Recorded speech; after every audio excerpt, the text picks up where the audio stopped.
Could an everyday childhood vaccine help against coronavirus?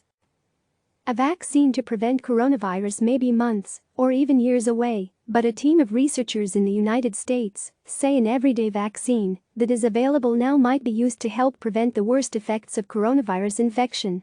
They're proposing giving a booster dose of the measles, mumps and rubella (MMR) vaccine to people to see if it ramps up immunity in general, perhaps helping prevent some of the most severe effects of COVID-19. They're thinking the MMR vaccine is known to protect kids against infections that go far beyond the 3 viruses targeted by the vaccine. The theory is that the vaccine boosts general immunity, in addition to training the body to recognize specific viruses. The MMR vaccine is what's known as a live vaccine. It uses highly weakened, or attenuated, versions of the measles, mumps and rubella viruses to produce immune protection without making people sick. Because it uses whole viruses, it stimulates an immune response that is broad and goes beyond the production of antibodies.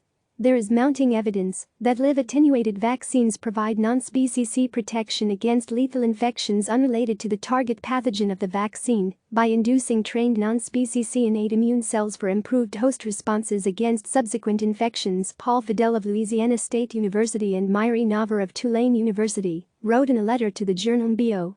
A clinical trial with MMR in high-risk populations may provide a low-risk, high-reward preventive measure in saving lives during this unprecedented COVID-19 pandemic, they wrote. There's no serious risk to giving the vaccine to most people, and the approach might be especially effective for protecting healthcare workers, they said. If we're wrong, well, at least people will have new antibodies to measles, mumps and rubella. So there's no harm, no foul, Fidel told CNN. We emphasize this as strictly a preventive measure against the worst inflammatory sequelae of COVID-19 for those exposed infected, and does not represent an antiviral therapy or vaccine against COVID-19 in any manner, Fidel and Navar added in their letter. One theory about why children and teens have much lower rates of coronavirus infection is that they have more recently received vaccines, including MMR, than adults have, and have some of the residual extra immune benefits. Some countries are giving people booster shots of a tuberculosis vaccine for this reason, and some experts have proposed using polio vaccines for a similar purpose.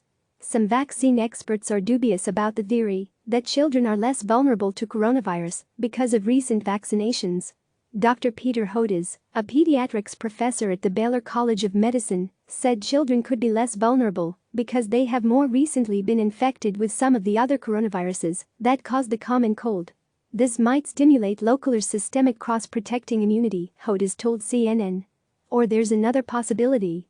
A more likely explanation is the lower expression of the ACE2 receptor in the upper respiratory tracts of children, said Dr. Paul Offit of the Children's Hospital of Philadelphia. The ACE2 receptor is a molecular doorway that is used by the new coronavirus to get into cells. Click subscribe to receive the latest news.